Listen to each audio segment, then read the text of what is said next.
আমরা এখন ডাইস ছুড়বো, যত সংখ্যা আসবে ততবার জাম্প করে ওই চালের উপর সংখ্যাটা লিখবো। রেডি, ছুড়ো। দূরে 6, 6 বার জাম্প করবো। রেডি, 1 2 3, আরেকবার সোজা সোজা হয়ে দাঁড়াতে হবে। 1 2 3, জাম্প।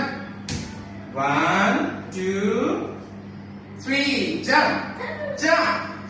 1 2 3, jump. 2 3, jump. And 1 2 3, আমাদের 6 বার জাম্প করা শেষ। এখন আমরা 6 লিখবো, ইংলিশে 6। ধরি 6 লেখো। 6, তুমি নিজে নিজে লিখতে পারো? 6 লিখো তো। 6 6 কাকে মনে হয় 6 লিখতো, লিখতে পারো কিনা? গোল, ভেরি গুড। আমাদের প্লে বেস লার্নিং শেষ।